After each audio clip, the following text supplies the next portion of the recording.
Почитувани добар ден. Докторка на правни науки, редовна професорка на Филозофскиот факултет на најстариот универзитет Свети Кирил и Методи, раководителка на Центарот за глобални промени, колумнистка повеќе од 20 години. Никогаш не била член на партија, ниту носителка на државна функција. Второбит во председателската трка. Серијата интервјуа на телевизија 24 со кандидатите за председател ги продолжуваме денеска со нашата гостинка, професорката Билјана Ванковска. Добре дојдовте во телевизија 24, благодариме што се одзвавте на нашата покана. Јас вам ви благодарам за можноста.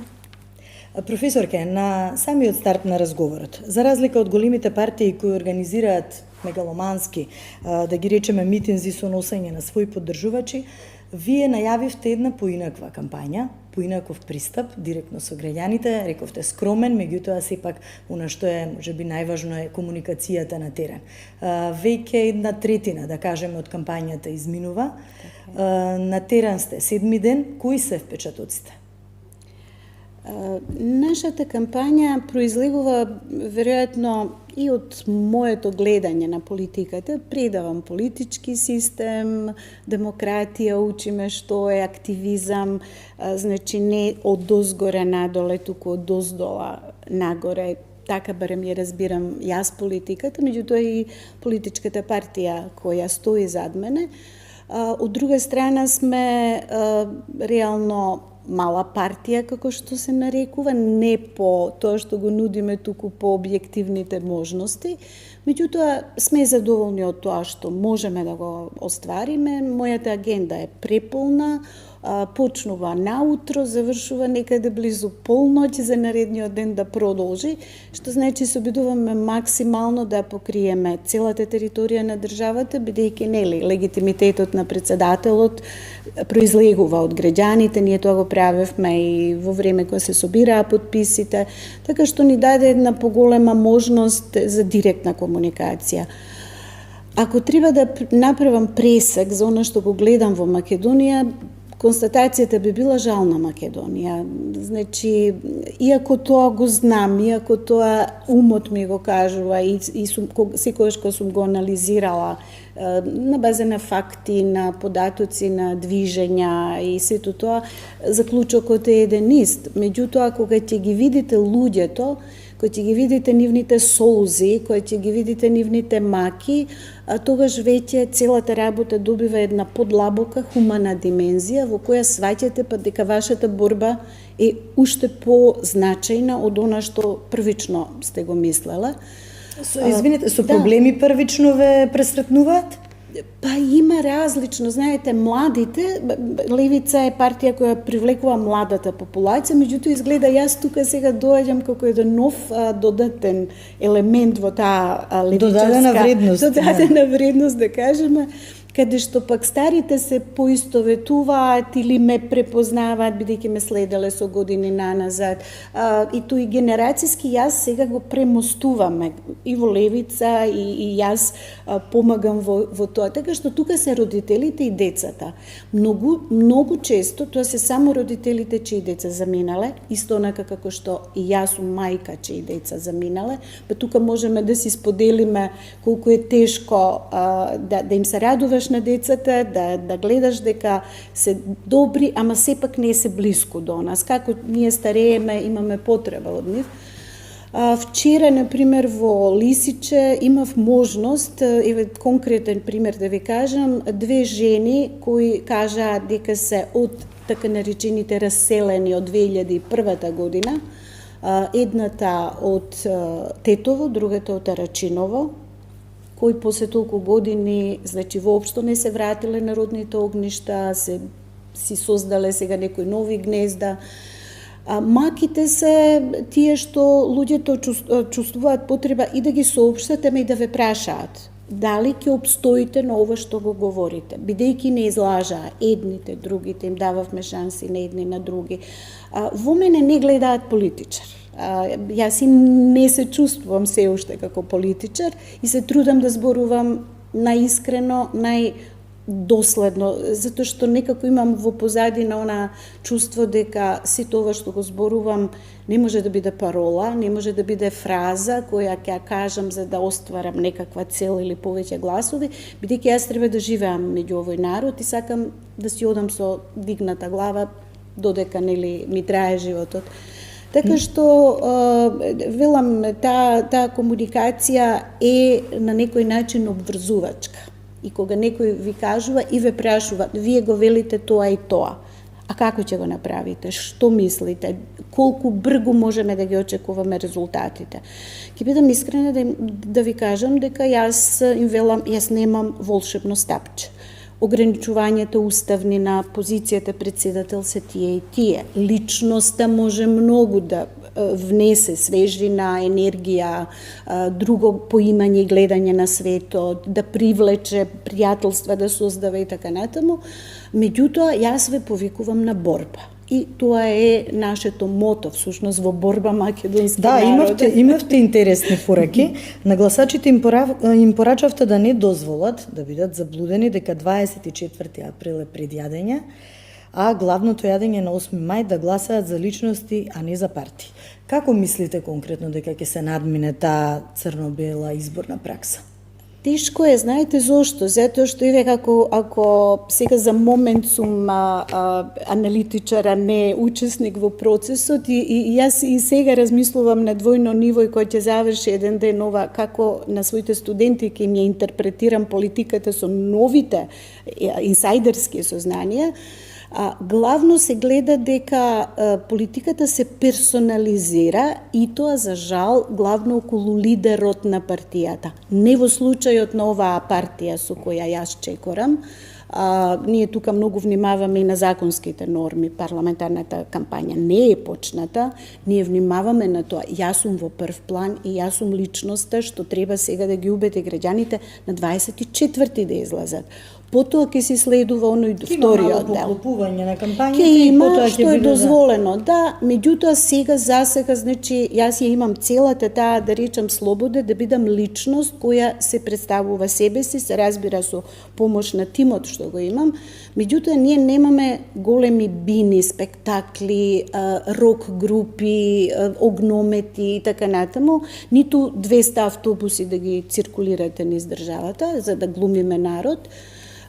Така што, она што мене ме плаши е помалку морам се да бидам критична, нели, не кон вас лично или кон куќата ваша, туку генерално, медиумите исто така форсираат една речи си завршена трка. Мене лично, и тоа го кажувам повеќе пати, ми пречи кога некој фаворизира некого однапред и веќе зборува за двајца фаворити кои ќе се нашле во вториот круг. Не е коректно. Ако работиме според сите правила на фер плей, демократски, дури и кодекс подпишувавме, тогаш редот на нештата е, ова е бела хартија, нов лист, се думина се, сите треба да имаат еднаква шанса да се обратат до јавноста и потоа јавноста ќе одлучи кој ќе оди во вториот дел.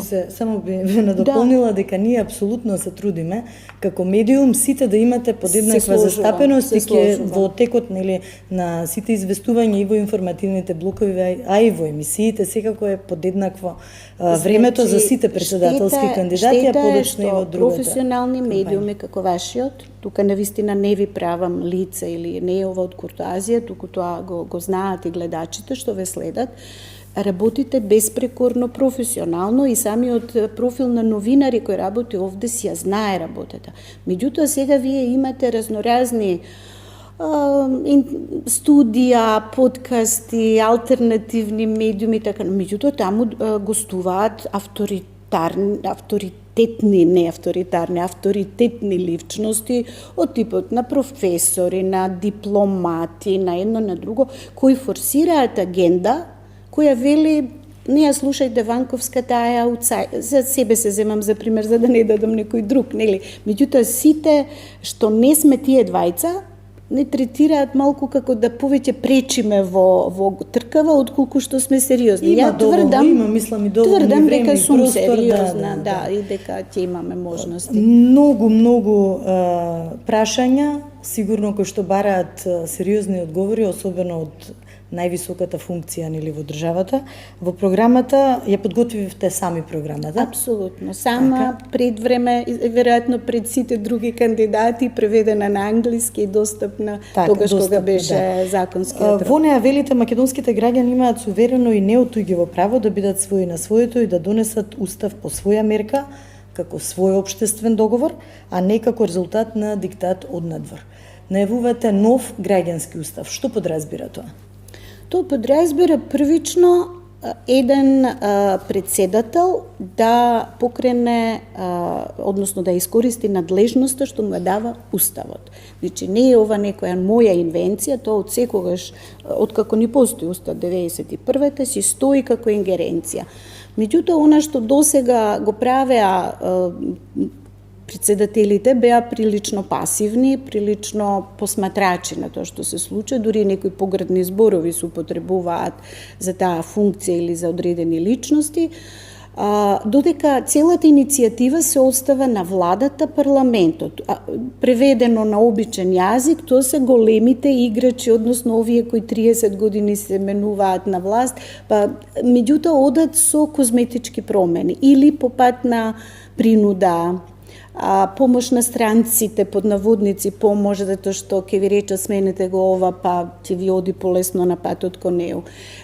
Јас дури и минатата година објавив научен труд за така наречени октроирани или наметнати, подарени устави, кои ја одземаат волјата и правото на народот да си донесе собствен устав, под притисок на разноразни околности, практично тие ви ставаат земи го или остави го, ви прават уцена.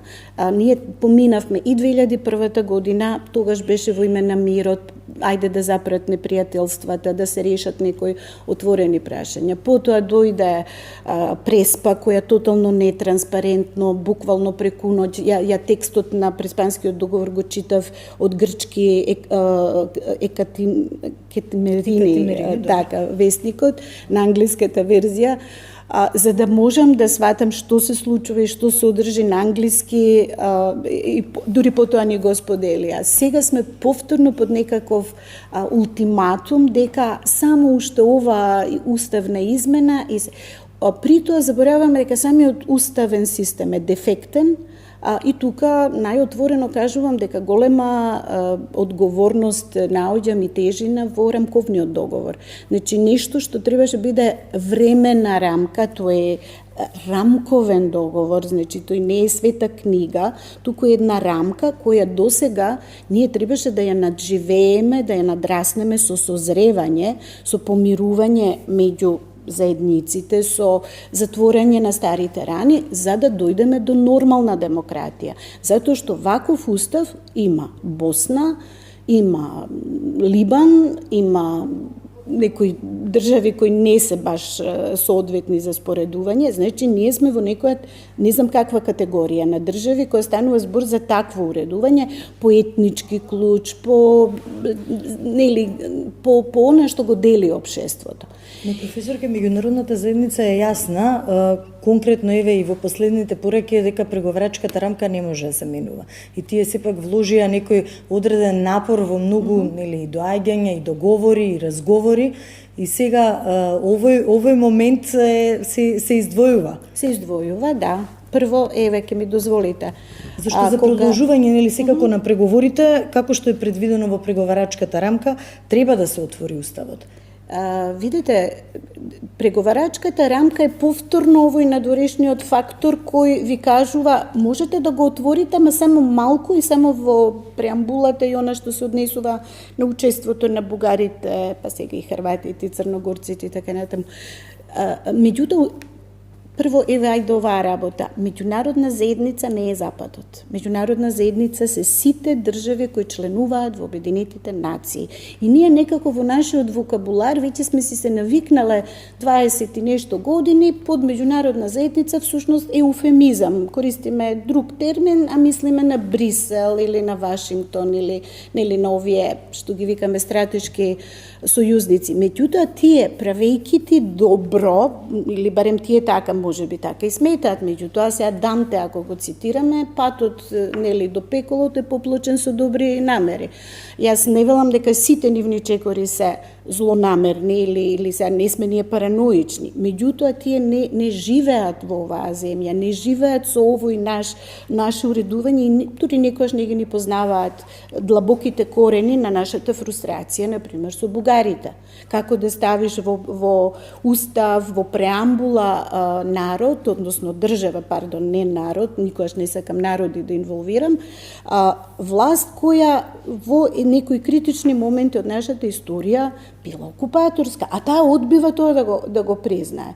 Така што тој термин меѓународна заедница аз го тргам настрана, втората работа, преговарачката рамка е само условот под кој тие велат еве вие рамката под кои услови вие можете да преговарате. Ако тоа за нас е неприфатливо, тогаш зошто да преговараме? Ја не знам зошто. Мислам, она што го нуди Европската Унија, еден новинар ми кажа дека па ни даваат амбулантни возила, социјални некои поволности и тоа. Тоа е милостина. Ние ако се сведеме како народ на тоа да бакнуваме рака и благодариме, па нам ни даваат, ако сакате, и Јапонија, и Кина, и други, Швајцарија има многу дадено, па не им се поклонуваме за таа помош, која е добре дојдена, за жал, затоа што нашите овде се толку корумпирани, што и тоа што го имаме како буџет и како собствени средства го трошат за собствени джепови, а не за социјала, за здравство, школство и слично. Така што мојата понуда е нов устав кој ќе биде нова реалност за Европската Унија. Знаете, тука паѓа во вода, промена на преамбулата. Како ќе менуваш преамбула ако ти си тргнал во процес на правење на нов устав? Ке ве подсетам, кога ние велиме реципроцитет, бугарите, зошто тие немаат, тие велат, извинете, ние имаме граѓански устав. Океј, супер. И ние треба да имаме граѓански устав. Тогаш не може никој да лицитира со колку души сме напишале, односно групи во нашата преамбула. Сегашниот е дефиниран како граѓански устав. Овој сега не можете крајот да му го фатите. Има толку многу амандмани како ни еден друг устав важечки во кус временски период кои си противречат на себе, бидејќи оваа одредба на која вие се повикувате, и тој е членот 2, нели, од кој власта произлегува од граѓаните, суверенитетот извира од граѓаните, така, и граѓаните остваруваат со посредна и непосредна демократија, тоа е оригиналниот текст од 91-та. Арнам, ако ги на тоа внесете амандманите од 2001 година и плюс политичката пракса која покажа дека Уставот се заобиколува кому како ќе му текне, тогаш ние имаме една ние ја викаме етнотрибалистичка политика во која два таборена поглавици од две етнички групи доминираат. Каде се тука оние што ја не сакам да ги нарекувам третите, ама збирна именка е, да речам, онако ќе речете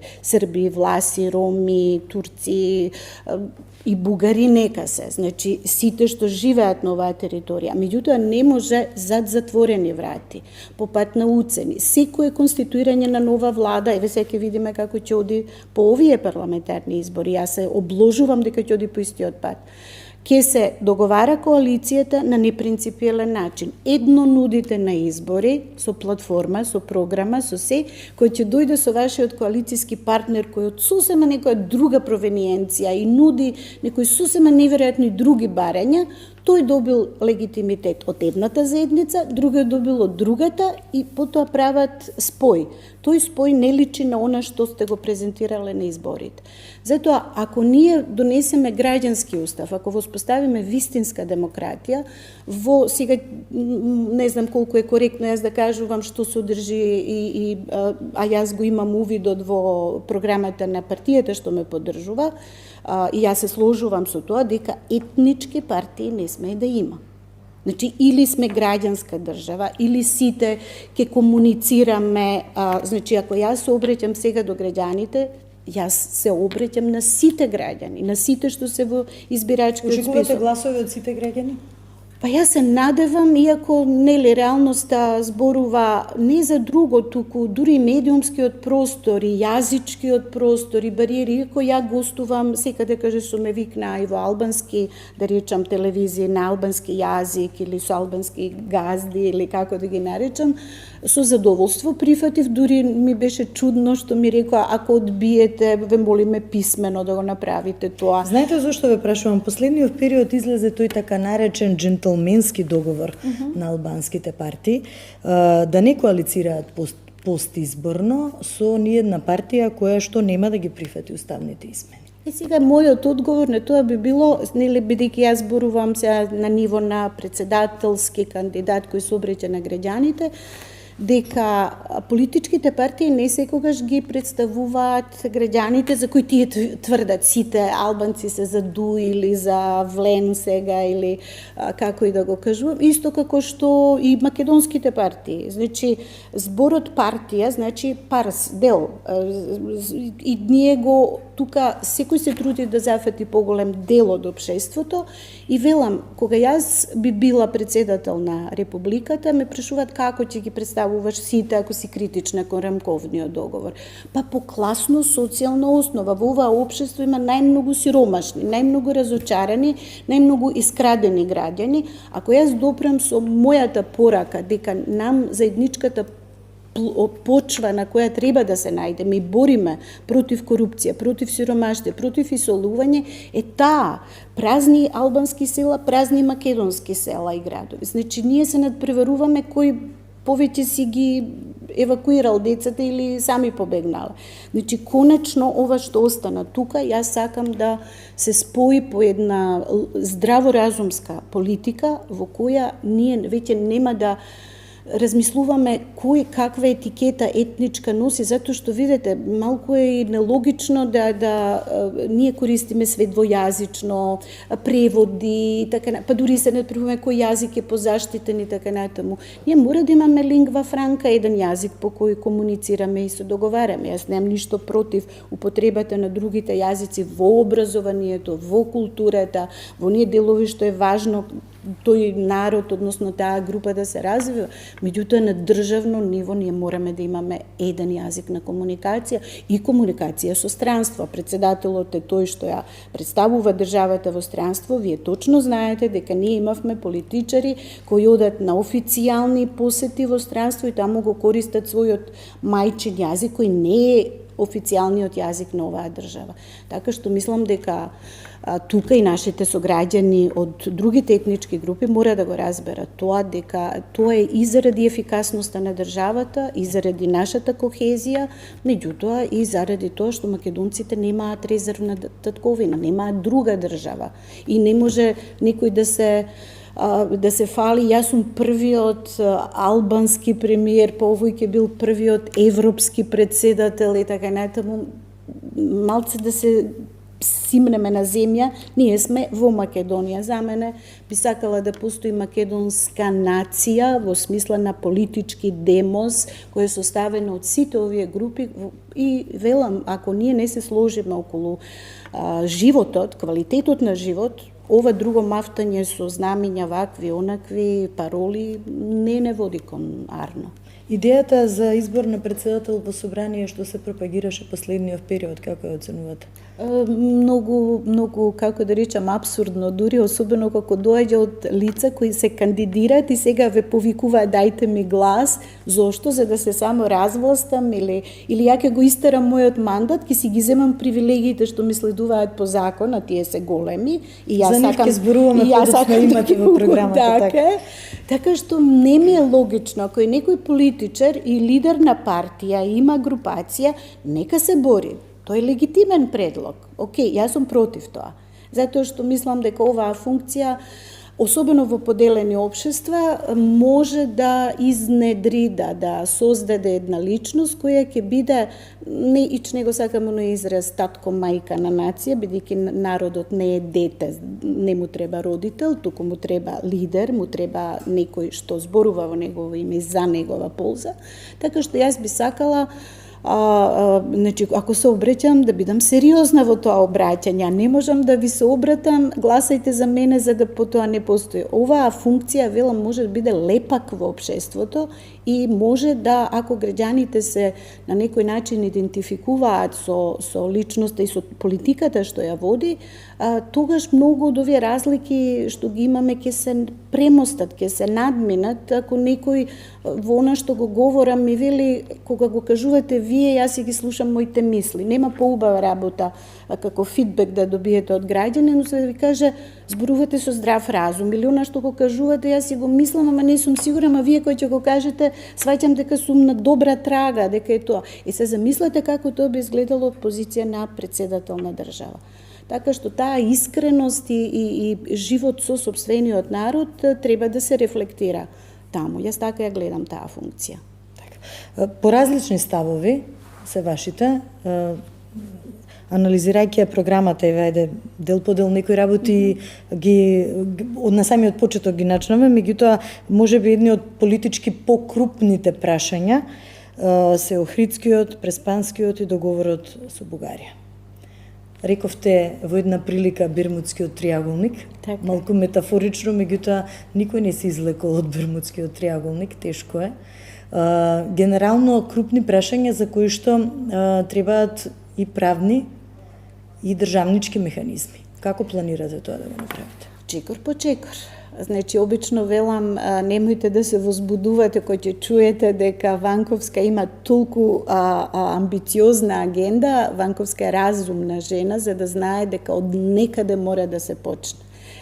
Она што јас досега го гледам и затоа може би и нескромно кога велам јас сум сама една спроти 6 мина, тоа значи дека јас во ставовите на моите противници гледам држење на една неолиберална агенда, капиталистичка агенда, прилично милитаристичка, би рекла за мој вкус, заради НАТО, една строго зацртана европска патека, ни лево, ни десно, па сега ни бараат ова или оно, ние треба да се прилагодиме на нивните барања, да не гледаме ни кон исток, ни кон југ, ни кон, значи, светот е определен, сонцето се раѓа на запад и такви тези. Тука сум ја различни, мислам дека во нивните програми и она што го праќаат како пораки од митинзите, јас гледам иста парадигма, ист поглед на светот, се разликуваат во варијации, јас сум подобар или подобра или нешто во тој стил. Меѓутоа, парадигмата е иста. Ова што јас го нудам е апсолутно ново, апсолутно различно, нека звучи и радикално, меѓутоа, како би се пристапило, јас неколку пати реков дека за да се почне од некаде, за да и народот види дека не се ова празни зборови и ветувања од драматичен голем вид, туку дека се практично изводливи работи, првата е раскинување на Бугарскиот договор, каде што согласно членот кој го содржи тој куз договор, двете страни без кавга, без ништо, се најавуваат. Одредбите тие на вториот договор што ги потенциравте во програмата. Имено, значи тој член 13, таму си пишува како се раскинува и во тек на една година тоа раскинување стапува во сила. Што значи, нас една година ни престои за комуникација, за разговор, тоа не значи ви го праќаме ова како нота, не ви објавуваме војна, туку велиме, овој договор, онака како што сме го склучиле, не ги дава резултатите, историските комисии, посебно нашата, е рак рана на ово општество, кој создава повеќе поларизација во општеството, и родителите се чудат како нивните деца ќе учат историја и сето тоа е дури некрофилно, морбидно, да ние разговараме Чифе, Гоце, Делчев. Несватливи работи се случуваат и тие луѓе уште од нашиот буџет ги плаќаме толку колку што ја не заработувам за цел месец. Тие толку додаток добиваат на својот, не ми е за парите, туку ми е за неправдата што ни ја чинат. Така што раскинувањето на тој договор ќе не лиши од една непотребна комисија, од едни непотребни поларизирања внатре, затоа што ние почнуваме, едните викаат, ова е проевропски, мора за Европа да го преме, другите викаат, не, патриоти сме само ние, така натаму. Тоа беше погрешен чекор во старт. Тој договор беше донесен на крајно нетранспарентен начин. Среде лето, на 1. август подпишан, никој ни го виде, ни го дебатираше, ни го дискутираше, ни експертски, ни историчарите, ни парламентарците. Дури им дадоа документ, ги избрифира, им ги земаа документите за да не излезат пред јавноста. Значи, тотално недемократски. Велам, тоа е најлесниот дел. Јас сум излез од НАТО заради геополитичката променета ситуација во која јас се плашам дека ние како полноправна членка на НАТО наместо бенефити што ни ветува, влегуваме се повеќе во воени задолжувања. 2% од GDP издвојуваме за воени сврхи тогаш каде што немаме децата да си ги лечиме, или на вашите вести се зборува за специјализантите млади по медицина. Значи ние животните артерии си ги кинеме, а инвестираме за течење на крв на друго место. Тоа е за мене неприфатлив. Геополитичка состојба, војната Украина-Русија, сметате паметно е тоа? Мислам дека е најпаметно. Мислам дека е многу паметно да се прогласите воена неутралност, и сега има и соговорници кои велат, ама како ќе се одбраниме? Па велам, нели сме окружени со НАТО, а НАТО вие велите дека е мирољубива алијанса, штом сме биле сојузници, то не зачека нема да соработуваме, дури една Србија соработува со НАТО, па и заеднички вежби имаат, така што не е тоа ништо страшно. При тоа, пак да повторам, Ирска и Австрија се членки на Европската Унија, на тој европски простор, си се воено неутрални, политички неутрални држави. Значи, има опции. За Швајцарија веќе да не зборува. Има добро име да речеме, па Шведска и Финска во последниот период, они баш обара, да. Точно. И влегоа токму од тој безбедносен аспект. Сега добро, тие се соседи, малце друг момент. Не, друг е моментот. Сепак сериозни економии, сериозни држави се, кои што... Сериозни држави каде што лидерите... Прават таков чекор за... Не, лидерите го направија тоа наспроти јавното мислење. Значи, ја читам и научни и други анализи, имам блиски колеги од Шведска, посебно Финска не, ама Шведска, кои се згрозени од тоа како политиката на страв и она што нивното водство го пласираше, русите само што не стасале. Русија не може со Украина се уште да излезе на крај, се уште се тамо некаде, знаеме, Керсон, она вестите што кажуваат, а овде се создаде страв дека ова не баре нова нацистичка армија која ќе чекори до Исланд или до не знам каде. Значи, да бидеме реални, ова може да предизвика и нуклеарен судир, од кој нема заштита, ни НАТО ќе не спаси, ни свети НАТО. И НАТО е нуклеарна алијанса, побогу. А нуклеарните проектили се во Северна Грција. Ја не знам колку сме ние свесни за тоа во каков турбулентен свет живееме, така што НАТО нам повеќе ни одзема, повторно ќе речам, социјала, економија, она каде што животот наш се гради, а вложуваме за некаква наводна безбедност. НАТО води прокси војна во Украина. Тоа е мој цврст став, нека ме напаѓаат колку сакаат. Таа работа мора да заврши со примирие, мора да заврши со преговори. За жал, тогаш на почетните оние напори Турција која ги вложи, Америка и Британија рекоа не, ќе војувате и ќе победите Русија. И сега на Украина и дозволија да преговара за Европска Унија, иако е во воена состојба, ама и велат ќе почне сето тоа кога ќе победите Русија. Кој може да ја победи Русија? Земјата која има најголем нуклеарен потенцијал и која е решена да не дозволи да биде урната. Значи, ние овде разговараме за многу сериозни теми, а една малечка Македонија, малечка во физичка смисла. Ја сагам Македонија и смитам дека има многу големи работи во неа, во духовна смисла. Меѓутоа, во воена смисла, ние мораме да знаеме каде ни е местото. Не ни е местото и она малку што го имаме и како воена одбрана и воени професионалци, ако сакате и млади луѓе, да утре бидат топовско месо за некој што би рекол Джефри Сакс се однесува како мало дете. Значи, Джефри Сакс е една морална големина која многу ми значи што постои во овој модерен свет, кој опоменува нам ни требаат возрасни луѓе кои ќе седнат да преговараат онака како што Кенеди и Хрушчов разговараа за да избегнат кубанската криза. И ние се наоѓаме во таков момент, а ваму зборуваме дали да купиме дронови, дали да купиме ова, она, и сето тоа да не остане тука за наша одбрана, туку да го праќаме во Украина. Така што мислам дека не е ризично ако си се чуваме себе си. Ризично е ако одиме по туѓ памет. Уште малку би сакала да се навратиме во делот на Преспанскиот и на договорот со Бугарија за добрососедство и пријателство.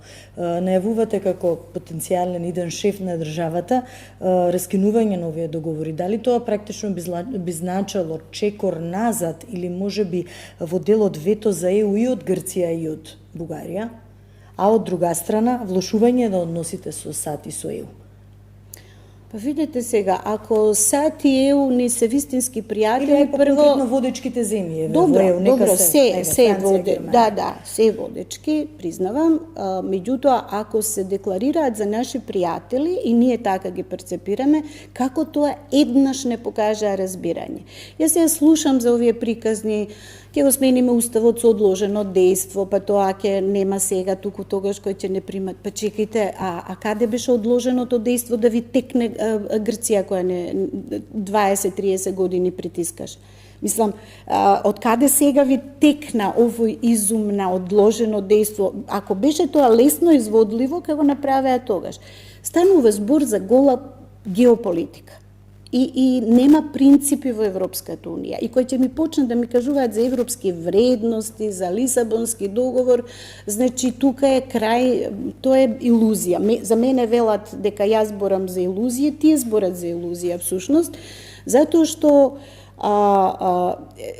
Европската Унија видовме како постапи со Орбан, кој го прати некаде на кафе или на било што друго, за да донесат некаква одлука. Значи, се креативни за Украина, тогаш кога нема одговара. Како тоа еднаш за Македонија не станаа креативни. Сите знаеа и сите доаѓа и се сеќаваме. Меркел дојде.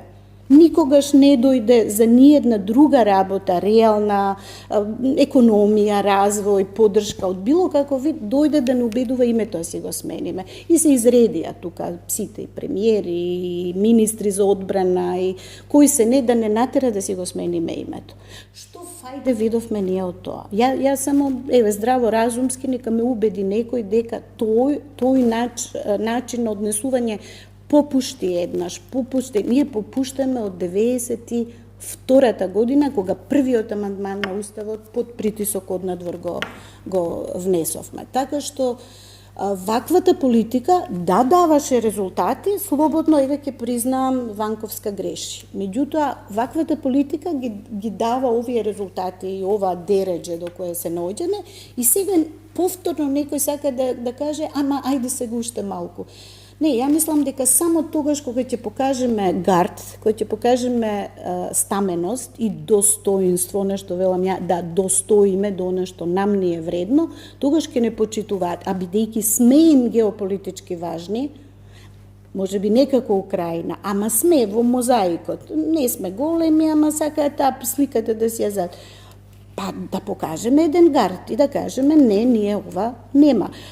Преговарачка рамка, во ред нема да преговараме. Јонака не преговараме. Јонака не лажат дека преговараме, отворени биле преговорите, ма не преговараме, па ни тргнаа 2 поглавја кои се суштински важни и за јазикот, меѓу другото и така натаму, така што тука игранката е голема и мислам дека ние треба да почнеме да играме во таа игранка, затоа што сега сме пионот кој тие играат и го шуткаат лево десно, ние само ги менуваме владите кои се прифаќаат. И убедена сум дека оваа коалиција која е на повидок, чии контури можам да ги видам уште сега и можам дури да ковертирам потек што ќе се случи на денот по парламентарните избори, иако се надевам на друго изненадување големо, не ветува дека ќе смена таа политика. Без оглед колку зборуваат за гордост, за издржаност, за патриотизам. Не. Јас сум убедена дека тоа одложено дејство е нивното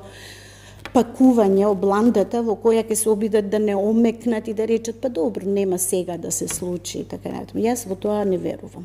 Може би звучат за радикални чекори, меѓутоа од друга страна и вие изгледа проработува професорското во вас, па оставате малку простор за комуникација. Еве во програмата Секако, интересно беше, секако. велите преиспитување на политиките на асоциација во ЕУ по секоја цена да се стави под добар мониторинг изгледа, но од друга страна во програмата ви стои ќе се негуваат односите на релација Скопје-Брисел. Брисел не бил и нема да биде ниту наш непријател, ниту пак последна надеж за опстанок. Така е. Интересно, се остава тука простор. Јас сум, секако да речам, дали е тоа соодветен термин, не знам, во моментов ми доаѓа како асоциација, ако ми текнува на Киро Глигоров и неговата политика на еквидистанца, со сите пријателски, со никого посебно близок за да одлучува за твојата судбина.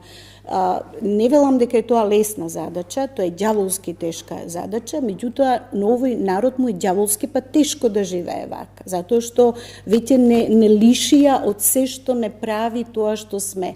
Ако ние во некаква Европска унија влеземе како немакедонци или како имаме некој европски председател, тогаш да се распуштиме уште сега и ни избори не ни требаат. За мене изборите се битка и тоа судбинска битка за некои работи кои ни се преважни.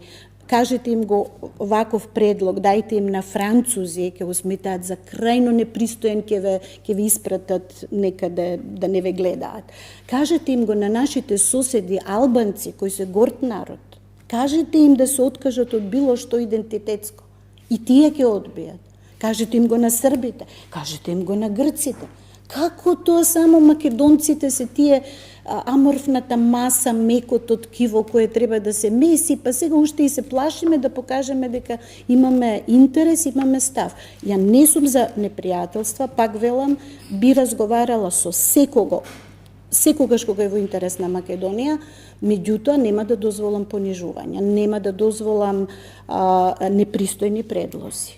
Барем она што е во рамки на надлежност на председателот. Доколку такви непристојни предлози прифаќаат владата и собранието, јас ќе имам можност јавноста преку медиумите, ако треба и како Киро Глигоров, кој никогаш нема да заборавам сцената, која за Тајван не му дозволија да се обрати од говорница, е стар човек, плачеше буквално пред медиуми, меѓутоа го кажа тоа што го мислеше и кажа ова е грешна политика.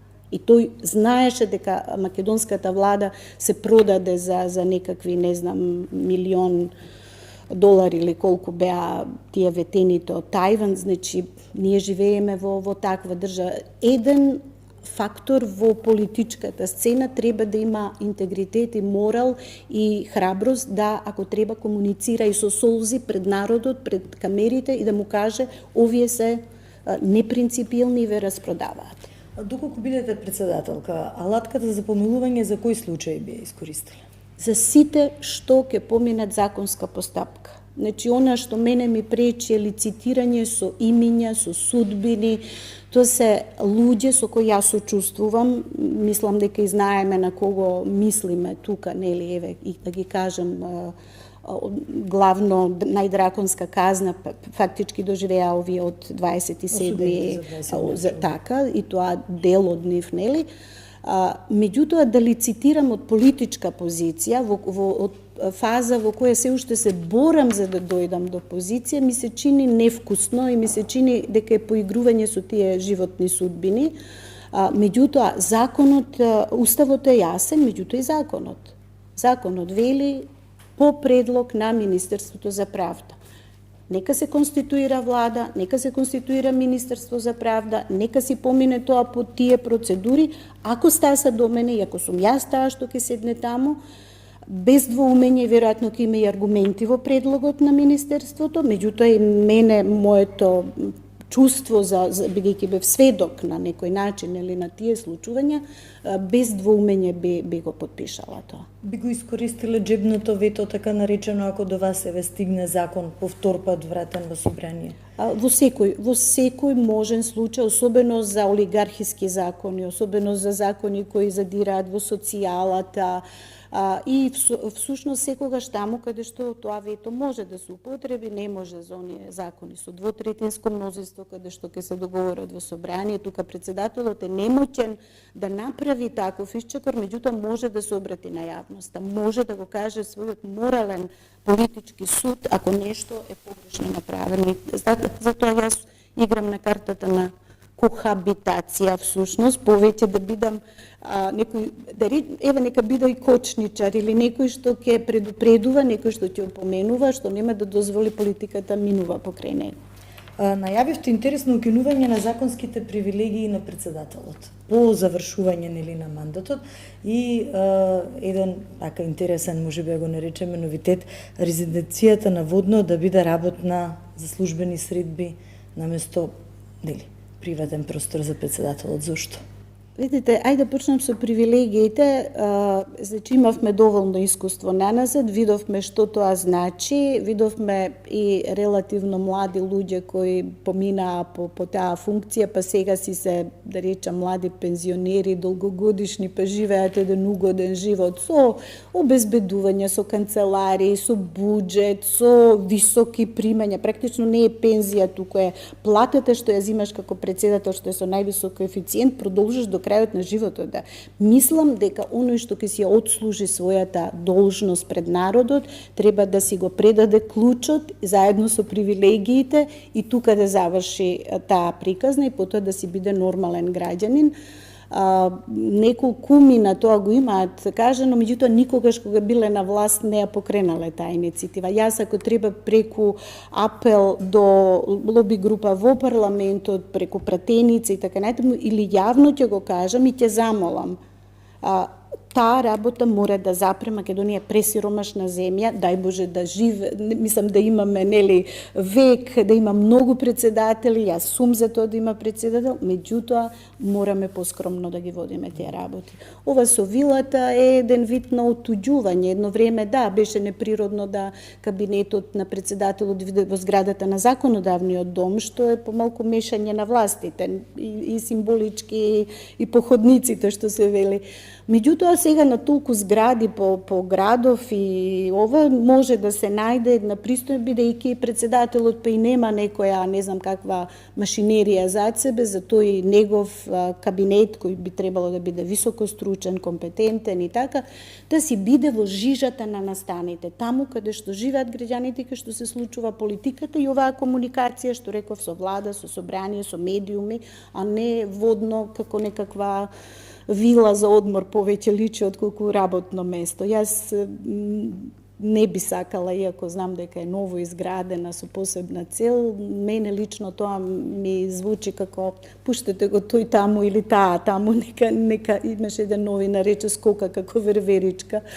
Така што народот дури тоа сериозно не го сваќа, па дури ако сакаат да протестираат граѓаните пред палатата на или канцеларијата на председател, треба да се качуваат на Водно, вака да си бидеме сите доле, па ќе ја делиме судбината со народот. Да.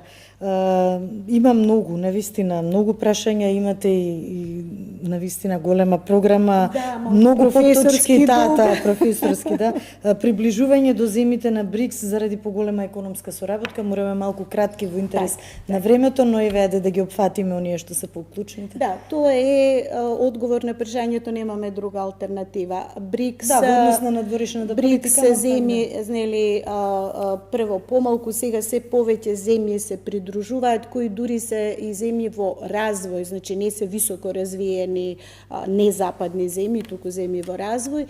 Така што нашето приближување и воспоставување дипломатски комуникации, економски комуникации, гледање на можности е апсолутно нешто што лежи на масата и кој треба да се искористи. Појас и пат иницијативата кинеска, која практично гради инфраструктура секаде каде што ќе најде добра, да речам, добар одговор. Јас сум за тоа, сум за друштвото на неврзаните, односно движењето на неврзаните, впрочем и родена сум во земја во која бевме горди на тоа. Ја не гледам зошто сега би се срамела од тоа. и зошто луѓето од Африка или од Азија би биле помалку вредни од нас. Ние припаѓаме на светот и македонците споделуваат многу трагична судбина со некои други народи и мислам дека можеме да комуницираме на разни начини. Добро, трговската размена сега од статистички е најголема можеби со земите од ЕУ, според бројките, меѓутоа ова е веќе некој нов видик. Нов видик, затоа што видите, ние си ги пресековме и можностите воведувајќи санкции кон Русија. Зборувам за овие производители нели на овошки, јаболки и така натаму. Значи, ние трпиме штета следејќи некои инструкции, при тоа не добиваме компензација за тоа. И во знак на некаква солидарност самите плаќаме висока цена. Па сега не мора баш со Русија, ама може со било кој друг да соработуваме на тоа. Професорка, како за окружување на нашиот разговор, две дами претендираат за председателската функција, можеби за прв пат да добиеме жена председател. Професорката Силјановска во една прилика рече дека би сакала вие да и бидете против кандидат. Сега кога не е ова, нели, можеби надпревар на умови, интелектуално, но колку би сакале, еве, вие лично, да имаме еден научно-интелектуален женски дуел? Јас генерално на тоа прашање одговарам дека мене ми е сеедно. Мене ми е битно да влезам во вториот круг, а сваќам дека јавност е навистина позитивна, особено не гледаше на утринско кафе во една друга телевизија, и свати дека две жени можат да комуницираат на интелигентен, примерен начин, без оглед што се сопернички. Јас велам да ја исполниме желбата на професорката Силјановска во првиот круг, доколку граѓаните мене ми дадат глас, бидејќи таа има машинерија, јас немам, тогаш ќе го имаат тој толку очекуван дуел. Сосема во една реченица, зошто граѓаните да ви ја дадат вам довербата? Затоа што сум различна од сите. Тие се сите исти, јас сум нешто специфично низ овој разговор кажав што и како, и затоа што немам политички багаж. Ви благодарам многу за разговорот, ви посакувам многу среќа. Благодарам. Почитувани, вам ви благодарам што бевте со нас, останете со програмата на телевизија 24.